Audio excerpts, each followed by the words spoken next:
Hello guys, welcome back to my channel Jedantvofficial. So I did a video about how to go about the entire express entry process, and I did a part 1 where I explained to you that what you need is you need to get your educational credential assessment done, and then you need an IELTS result or an English language test result done. And then I explained in the part 1 that once you have that in hand, then you create an express entry profile. Once you create that express entry profile, then you wait for a draw to be conducted by the government of Canada. And fortunately, once you receive, then you're going to receive an ITA. So that was where I ended the part 1 of that video. So in this video, I'm going to take it from there, and I'm going to explain to you what happens after you have received an invitation to apply. So once you have an ITA, the invitation to apply, you need to get a medical examination done. So the government of Canada requires that as part of your PR application, your permanent residence application, you get a medical examination done. And it is not just done anywhere or in any hospital. There are designated physicians who do that in your respective country. So wherever you are, you want to research on it, you want to find out where you can get medicals done for the purpose of applying for permanent residence in Canada. So once you have your medical examination underway or you have it done, you also need to get a police certificate. You need a police certificate, and mind you, for the medical exams, it has to be valid as of the time you are applying, and it is usually valid for 1 year from the date that you got that medical exams done. And then with a police certificate, is usually valid for 6 months. So any country that you have lived in for more than 6 months, you need to get a police certificate from that country. So assuming you are Ghanaian, but then you lived in London for a year, you need to get a police certificate from United Kingdom. If you are a Nigerian, for example, but you lived in Dubai for maybe 8 months, you need to get why do I keep saying medical?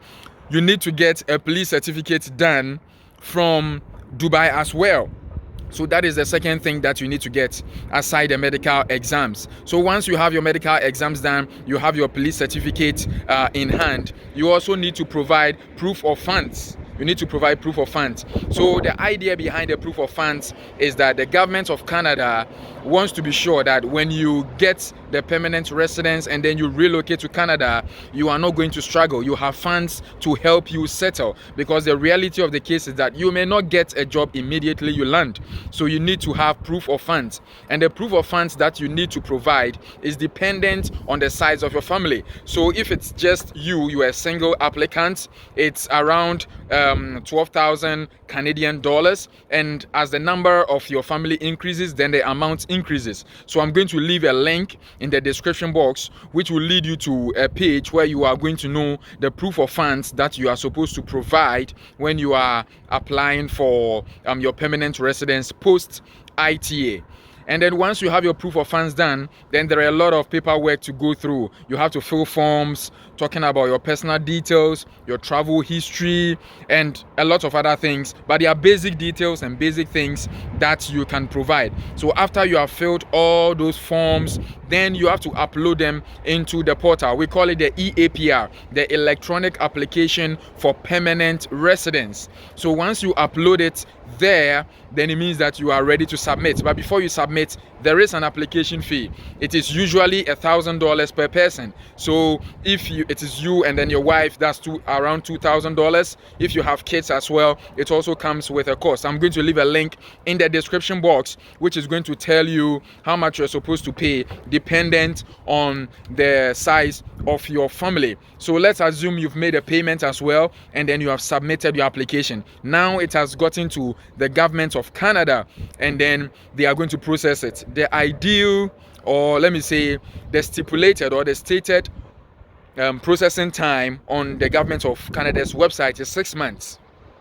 And until the pandemic, almost everyone that applied received their approval or a feedback from the government of Canada within 6 months. But since the inception of the pandemic, it has prolonged. So just to let you know, the actual processing time is 6 months, but for now, it may go beyond that. So basically, this is just a summary of it, and I'm going to leave relevant links in the description box, which is going to help you to navigate your way as you look forward to applying for your permanent residence. It's a nice day out here, so I decided to shoot out here.